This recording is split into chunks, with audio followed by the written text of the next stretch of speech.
নমস্কার বন্ধুরা, তোমাদের পছন্দের ধারাবাহিক গৃহপ্রবেশের আজকের পর্বের রিভিউ নিয়ে বাংলা সিরিয়াল সমাচার তোমাদের সামনে চলে এসেছে। শুরুতেই যেটা আমরা দেখতে পাচ্ছি যে শুভ তার পুরো পরিবারকে নিয়ে কিন্তু কলকাতায় ফিরে এসেছে পিসি ঠাম্মির বাড়িতে। তার ঠাম্মি মানে আদির ঠাম্মির কাছে সবটাই শুনে এসেছে, তো সেই শুনেই পিসি ঠাম্মির কাছে এসেছে থাকার জন্যে। কিন্তু পিসি ঠাম্মি কি আদৌ শুনবেন? তো দেখা যাক কি হয়। সবার প্রথমে তো কলকাতায় ফিরে এসে গরমে সবার অবস্থা খারাপ, বিশেষ করে তো মেজো কাম্মা, ওদিকে মানে শিরিন, মানে মোটামুটি সবারই। তবে এরা হাতে ফ্যান নিয়ে ঘুরছে। সবার প্রথমে তারা পিসি ঠাম্মির বাড়ির অ্যাড্রেস মানে লোকেশন ট্রেস করে খুঁজে পৌঁছে তো গেছে, কিন্তু এসে দেখছে যে বাড়িতে তালা। এবার কি করবে? যেই বাড়ির ভরসাতে এলো সেই বাড়ির ভরসায় দেখছে যে সেই বাড়িতে তালা ঝুলছে। মেজো কাম্মা তো বসে পড়েছে, যার ভরসে এলাম সেই নেই বাড়িতে, এবার কি হবে? ওদিকে আদির কাকা তো বলছে যে তুমি চুপ করো তো, তোমার এসে এসে শুরু হয়ে গেল, তাই তো? তখন ডলি বলছে মেজো কাম্মা কি এমন ভুল কথা বলেছে? ঠিক কথাই তো বলছে, যার ভরসাতে আমরা এলাম এখানে তারই তো খোঁজ নেই, বাড়িতে তো তালা ঝুলছে, এবার আমরা কি করব? এবার তো সবাই মিলে চিন্তা করছে, বলছে আমরা এদিক ওদিক দেখে আসছি। শুভও বলছে আমি ওই সাইডটা দেখে আসছি। তো এবার শুভ আর আদি মিলে দেখতে বেরোয়। তো একটা পুকুর পাড়ে গিয়ে দেখে দুজন লোক বসে আছে। তাদেরকে জিজ্ঞাসা করতেই বলে, কে ওই বড় বাড়িটা? ও তো ডেঞ্জার, মানে ওই সারাদিন এত ক্যাটার ক্যাটার করতে থাকে, এত ক্যাটার ক্যাটার করতে থাকে, আর এত ছুচি পায়, একটু ছোঁয়া লাগলেই কতবার যে স্নান করে তার নাই ঠিক। আর যতবার স্নান করবে ততবার সবার 14 গোষ্ঠী উদ্ধার করে দেবে। আর সবসময় পুজো পার্বণ নিয়ে ব্যস্ত থাকে। সাতকালেও তো ওই বাড়িতে কোনো আত্মীয় স্বজনকে আসতে দেখিনি, আপনাদেরকে প্রথম দেখলাম। একাই থাকে বাড়িতে, পুজো আর্চা সব নিজে একাই করে, এমনকি পাড়ার কোনো পুজোতে চাঁদা পর্যন্ত দেয় না। ওনার চিৎকারে, ওনার ব্যবহারে মানে এই পাড়াতে কোনো কাকপক্ষী পর্যন্ত বসে না, এরকম একটা ব্যাপার। তো শুনে তো তখন আদি বলছে, শুভ এসব কি শুনছি, আমার তো শুনেই ভয় ধরে গেল। বলে, হেই ছাড়ো তো এইসব কথা, এইসব কথায় কান দিয়ে লাভ নেই। আমরা এসেছি যেই কারণে, সেই কাজটা আমাদেরকে করতে হবে, এছাড়া আমাদের কাছে আর কোনো উপায় নেই। ওদিকে ডলি বলছে রিদ্ধিকে, আচ্ছা সবাই যখন গেল আমি একটু এদিকটা ঘুরে আসি। বলে, তুমি কোথায় যাবে? তুমি তো কলকাতার কিছু চেনো না। বলে, আরে আমি বেশি দূর যাবো না, এখানে একটু যাচ্ছি, টাটা, এই বলে বেরিয়ে যায়। বেরিয়ে যেতেই সবার আগে কিন্তু মোহনাকে ফোন করে ইনফরমেশন দেয় যে তারা জায়গা মতো পৌঁছে গেছে। মোহনা বলছে, ঠিক আছে, এইভাবেই তুমি কিন্তু ইনফরমেশন দিতে থাকবে, আমিও তোমাদের খুব কাছেই আছি। মানে মোহনাও তার পরিবারকে নিয়ে কলকাতা পৌঁছে গেছে। মোহনার মা কলকাতাতে এসে খুব স্বস্তি বোধ করছে। তো ডলি বলছে, আমি তো তোমার সব কাজই করে দিই, সব ইনফরমেশনও দিয়ে দিই, তার পরিবর্তে আমার সাথে কোনোদিনও বিট্রে করো না কিন্তু। তখন মোহনা বলছে যে শুভর জীবন তুমি যতটা হেল্প করবে তোমার লাইফ ততটাই সুন্দর হয়ে উঠবে, তাই বলছে। তো এই কথাবার্তা হওয়ার পর ফোনটা রেখে দেয়। এরপর কথা হতে হতে যখন যাচ্ছে, তখন কিন্তু একজন বয়স্ক মানুষের সাথে এমন ধাক্কা লাগে ডলির যে উনি একদম পড়েই যান। তারপর ওনার সাথে যে কাজের মেয়েটা আছে সে তাকে ধরে ধরে তোলে। এবার তো ডলি বলছে, sorry, I am extremely sorry, এই বলে কিন্তু চলে যাচ্ছে। বলে, এই মেয়ে দাঁড়াও, খালি টটর করে ইংরেজিতে কথা বলে চলে যাচ্ছ, ওরকম করলে হবে বুঝি? বলে, আমি তো আপনাকে সরি বললাম। বলে, কি? ওই ইংরেজি ভাষায় না আমাকে কোনো কিছু বলতে এসো না, বুঝতে পেরেছো? মেম সাহেব এসছে কোথাকার রে, খালি গড়গড় করে ইংরেজি বলে যাচ্ছে, তাই বলছে। ডলির কোনো কথা যখন পিসি ঠাম্মি শুনছেন না, তখন ডলি বলছে, ও কি আপনার টাকা চাইতো? টাকা চাইতো, আমি বুঝতে পেরেছি, আপনারা এরকমই হন, তাই বলছে। তো বলছে, এই এই এই মেয়ে, কি বললি আমাকে চিটিংবাজ বললে? এইভাবে বলছে, আমি চিটিংবাজ?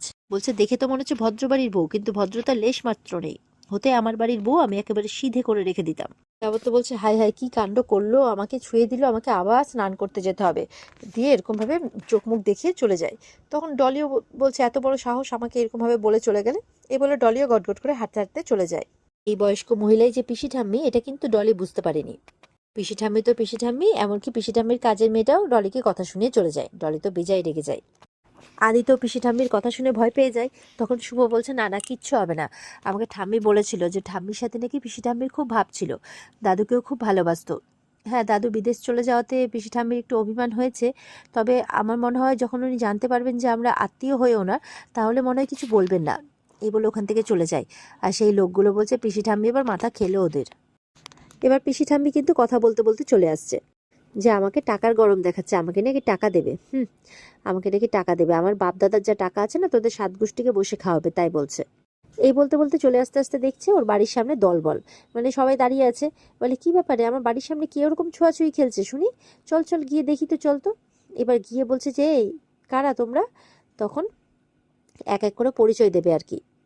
পিসি ঠাম্মি তো এসেই বলছে এই চাঁদার লোক নাকি, কোনো চাঁদা টাদা হবে না। কাজের মেয়েটাও বলছে কোনো চাঁদা টাদা হবে না।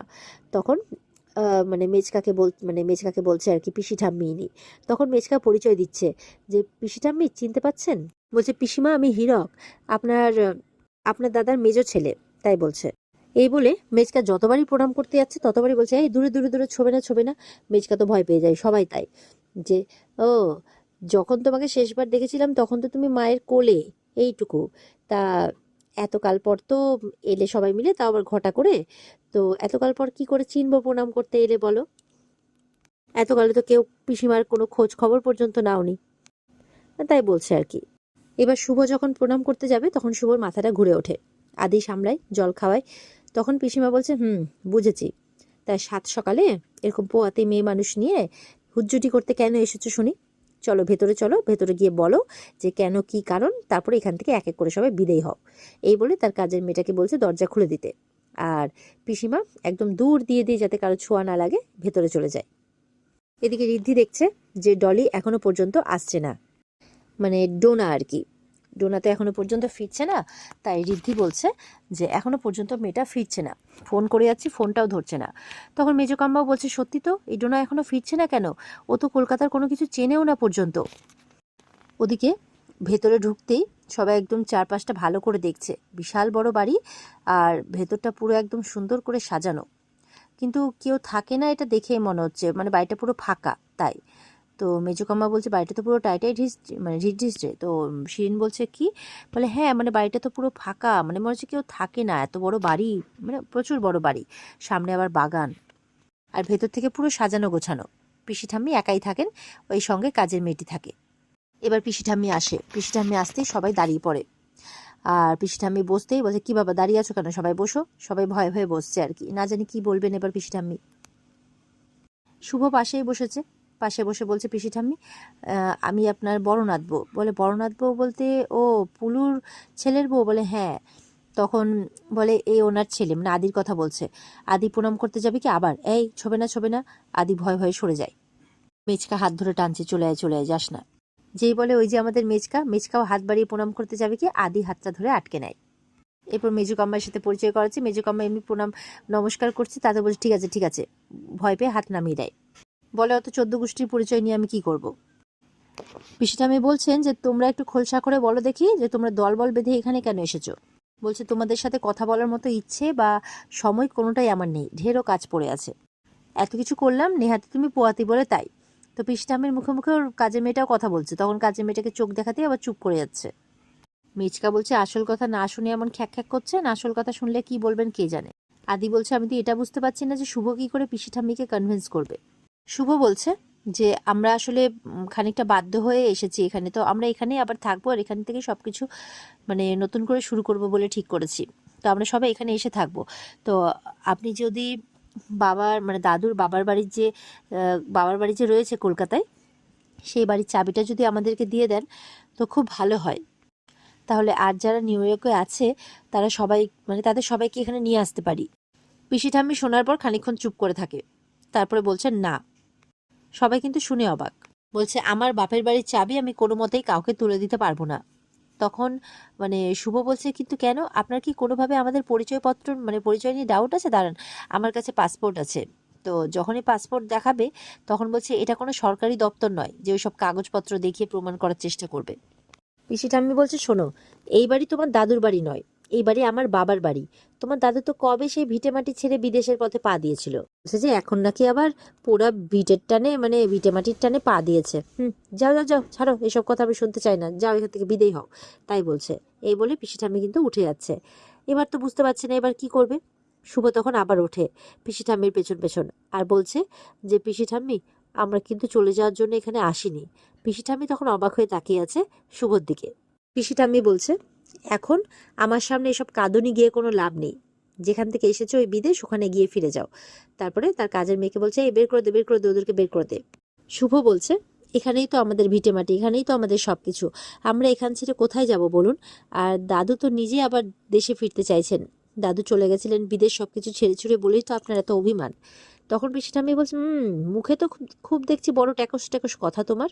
পিসি ঠাম্মি বলছে শোনো, রায়বাড়ির বউ হওয়া না অত মুখের কথা নয়, বুঝেছো? শুভ কিন্তু মাথা নিচু করে দাঁড়িয়ে আছে। আর এখানে আজকের পর্ব শেষ হয়ে যায়। তো বন্ধুরা, এই ছিল আজকের পর্বের রিভিউ। ভালো লেগে থাকলে পর্বকে লাইক কমেন্ট করে জানাতে ভুলবে না, আর আমাদের সাথে জুড়তে চ্যানেলকে সাবস্ক্রাইব করতেও ভুলবে না। পর্বের বিস্তারিত দেখতে স্টার জলসার পর্দায় চোখ রাখবে। দেখা হচ্ছে তোমাদের সাথে আগামীকালকে। সবাই ভালো থাকবে। টাটা।